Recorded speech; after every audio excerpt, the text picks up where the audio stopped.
Eh bien le bonjour, ici Django, bienvenue dans cette nouvelle vidéo.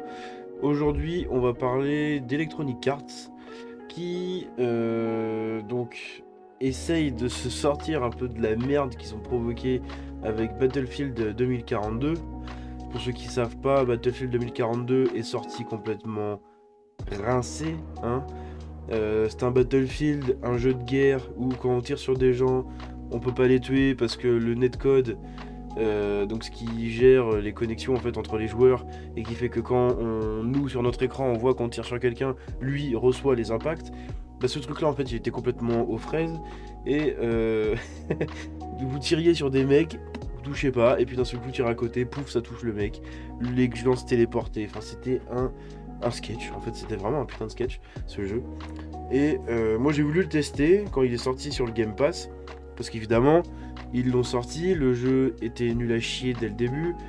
Du coup les joueurs l'ont beaucoup acheté, c'était le nouveau Battlefield, hein, donc tous les fans etc l'ont acheté. Moi j'ai failli faire la même justement, parce que j'ai voulu me remettre un peu sur les FPS et tout, et puis les bandes annonces m'avaient pas mal hypé. Et en fait j'ai bien fait de pas l'acheter quoi. En quelques jours, on a vu que le jeu était complètement pourri. En plus, ils avaient inclus dans le jeu un système de pub à moitié maquillé dégueulasse. Vous aviez des panneaux Logitech en plein milieu d'une ville détruite et d'un champ de guerre, quoi. Enfin, d'un champ de guerre, d'un champ de bataille, je veux dire. Où il y avait la guerre. Donc, c'est complètement. C'était hors contexte et tout. Enfin, c'était nul à chier. Bref. Donc, c'était un putain de sketch et un sacré fiasco, ce jeu. Donc Electronic Arts essaye de sortir de ce jeu là, donc ils ont essayé beaucoup de patchs, etc. Mais bon, plus personne n'y joue au jeu. Les gens ont complètement perdu la confiance de Battlefield, enfin sur Battlefield. Et là on a Andrew Wilson, donc le PDG d'Electronic Arts, qui déclare que Battlefield reviendra. Bon, la traduction encore une fois est assez hasardeuse. Reviendra d'une tout bêtement nouvelle, non, reviendra d'une manière complètement nouvelle, on va dire. Andrew Wilson a une confiance extraordinaire dans l'équipe de Battlefield et il a plutôt intérêt en fait parce que je pense que là c'est le baroud d'honneur vraiment de Battlefield et du coup des studios qui sont sur Battlefield, hein, donc DICE avec leur moteur Frostbite qui était complètement aux fraises aussi. Bref, c'était vraiment un carnage ce jeu, c'était marrant à voir en fait sur Twitter, les clips et tout, c'était incroyable. Et il y a même des fois où en fait il y avait tellement plus de joueurs dans le jeu que des mecs qui jouaient tout seuls contre des bots. Et des fois, parce que c'est dans. Enfin, il y avait. Je sais pas, je n'arrive même pas en fait à tout énumérer tellement il y avait de bugs, tellement il y avait de problèmes dans ce jeu, c'est incroyable.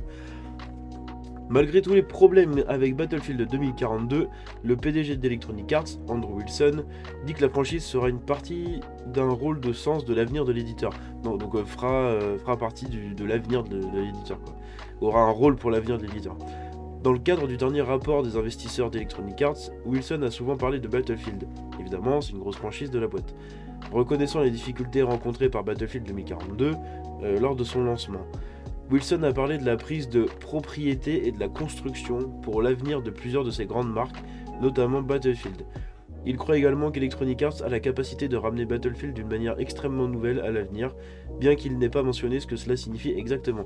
C'est toujours comme ça, hein, dans les déclarations aux investisseurs, les mecs sont flous. Le but c'est de contenter et de rassurer les investisseurs, pas de dire ce qui va se passer. Au cours d'une séance de questions-réponses, les investisseurs ont interrogé Wilson sur l'avancement des différents projets liés à Battlefield. Le PDG a noté que nous n'avons pas d'annonce de date, mais a dit qu'à la suite d'un récent appel avec la nouvelle équipe de direction de la franchise, il avait une confiance extraordinaire dans cette équipe et une confiance extraordinaire dans les projets qu'elle fait par rapport à l'avenir de cette franchise. Et moi, je mets ma main coupée qu'on va encore assister à un extraordinaire fiasco, parce que Wilson, il fait de la merde. On va dire ça comme ça. Il n'avait rien d'autre à partager sur ces détails spécifiques, mais a dit que d'autres viendront lorsque le moment sera approprié. C'est-à-dire dans 1 ou 2 ans, un truc comme ça, je pense. Wilson a réitéré que Battlefield est fermement implanté dans la stratégie d'Electronic Arts, affirmant qu'il s'agit de construire des jeux et des expériences qui attirent, ratés, et divertissent des communautés en ligne massive sur toutes les plateformes, sur tous les modèles commerciaux et sur toutes les zones géographiques.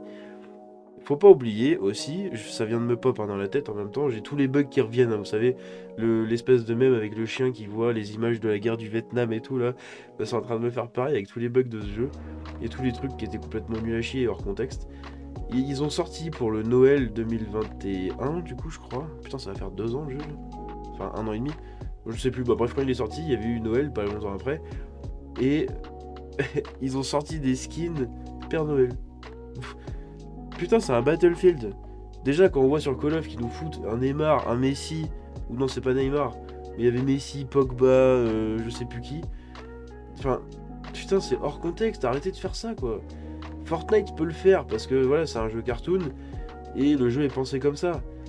Là, c'est un Battlefield. On y joue pour avoir un semblant de réalisme quand même, non? Pourquoi vous nous foutez des skins? Enfin, je dis nous, mais du coup, j'y ai pas joué. Mais vous nous foutez des skins Père Noël dans le jeu, quoi. C'est incroyable. Moi, en fait, j'ai voulu le tester, comme j'ai dit tout à l'heure, mais j'ai été stoppé parce que, à peine arrivé dans le jeu, on nous demande direct de se créer un compte EA Access ou Origin ou je sais plus quoi, là.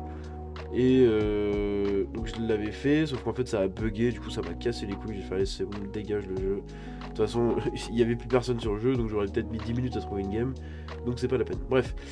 Et nous pensons que Battlefield sera une partie significative de notre avenir, et nous partagerons plus de temps et plus au fur et à mesure que le temps avance. Ok.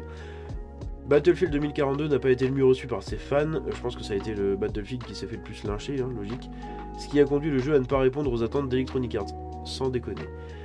L'avenir de la série n'est cependant pas tout à fait incertain, car nous savons que Ridgeline travaille avec DICE pour développer une campagne solo pour un futur jeu Battlefield, mais les détails à ce sujet sont actuellement secrets. Et ça aussi, il n'y avait pas de solo dans le jeu, je crois. De mémoire, il n'y avait pas de solo dans le jeu. Putain, tous les Battlefield avaient une belle campagne. Moi, mon Battlefield préféré, c'est en fait, c'est le premier sur lequel j'ai joué. C'était Battlefield 3. Et la campagne, elle était stylée. Elle était vraiment stylée, quoi. Et là, je sais pas, ils ont sorti un jeu, il n'y a pas de campagne, les mods sont nuls, le matchmaking pue la merde, enfin bon, bref, le jeu est rincé, quoi. Donc on verra bien ce que ça donne, le prochain Battlefield. Mais, moi je suis pas confiant, hein. Et à la place des fans, je réfléchirai 2 fois avant d'acheter ce jeu, en fait, hein, le prochain. Donc on verra bien. C'est tout ce que j'avais pour aujourd'hui, j'espère que la vidéo vous a plu. Si c'est le cas, vous pouvez la liker, vous abonner. Je vous dis à la prochaine. C'était Django. Ciao.